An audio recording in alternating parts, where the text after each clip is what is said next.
Hello rockers, and thank you for joining me on my kitchen floor. I'm going old school this week. I spent the whole day on the laptop for work, so I just want to get away from the screen. And as I've said in a previous video, I just love maps. It gives me that sense of adventure that I had as a child, and I think that's why I love bikes a little bit, you know. It kind of reminds me of when you got your first push bike and you just go off and explore the alleyways and all the roads and stuff. I mean, in my day it was safer, you were actually allowed to play outside. So yeah, here we are with maps, okay, but let's have a quick catch up with where we are before we go on to day 4. So, day 1, there was 2 starting points, one in Leicester and one in Portsmouth. Those 2 rides join in Honiton, and then together we go from Honiton down to Land's End. On day 2, we've gone up the beautiful Devon and Cornwall coast, which I cannot wait for. Because that includes those twisty roads in Exmoor National Park, which just looks so much fun. So that's day 2 up to Minehead. Day 3 we go to Shrewsbury via the Brecon Beacons. Now this is kind of, you know, what I've been saying with this ride. Like every time I do a route update, I say this day is going to be amazing, this day is going to be amazing.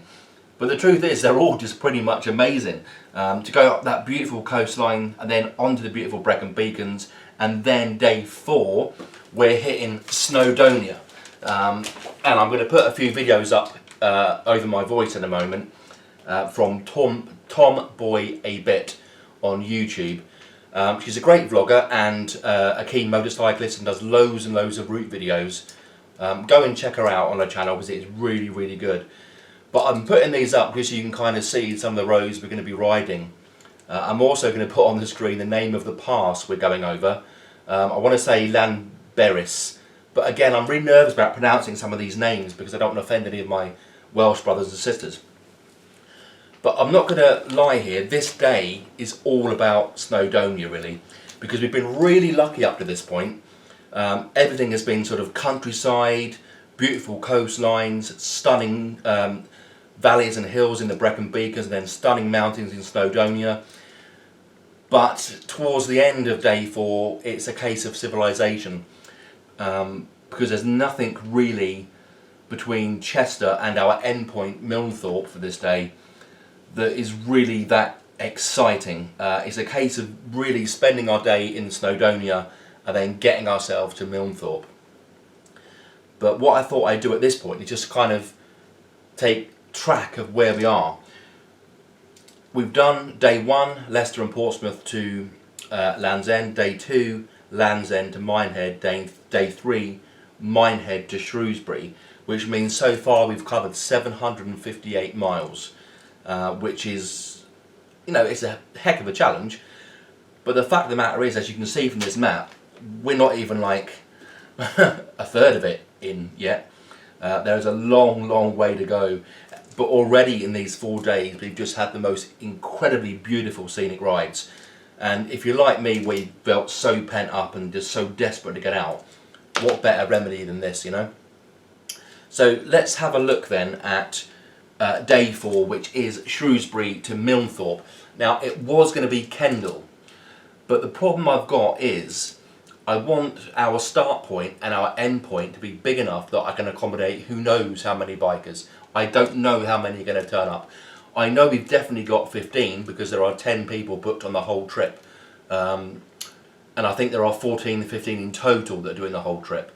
So I know there's going to be at least 10 to 15 a day. So I'm kind of doubling that and thinking 30 a day would be lovely.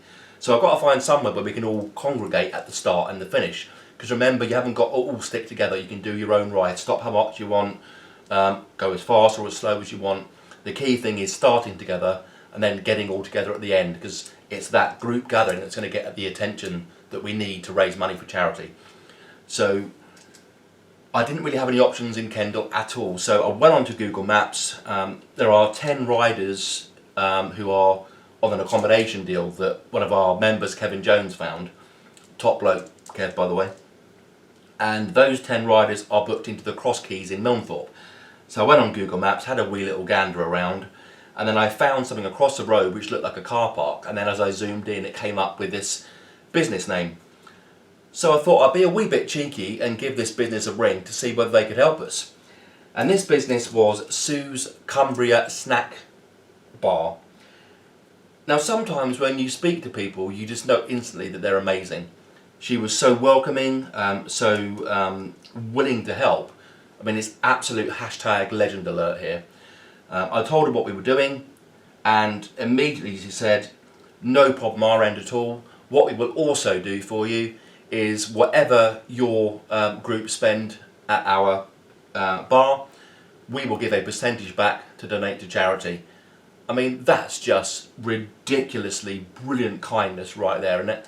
So our end point for day 4 is going to be at Sue's Cumbria Snack Bar in Milnthorpe, and our start point for day 5 will be at the same location. The bar, the snack bar actually closes at 3 o'clock, but she says she might be willing to stay open later. Now, we're probably not going to get to Milnthorpe before 7 o'clock, I wouldn't have thought. So we're probably going to let her have that evening off, because there's not a lot of point, I don't think, at that point. What we can do is park up at this location, then go over to the Cross Keys bar. But what I really want to do to thank her is in the morning, obviously our meet time is going to be 8 AM. Everyone can congregate there.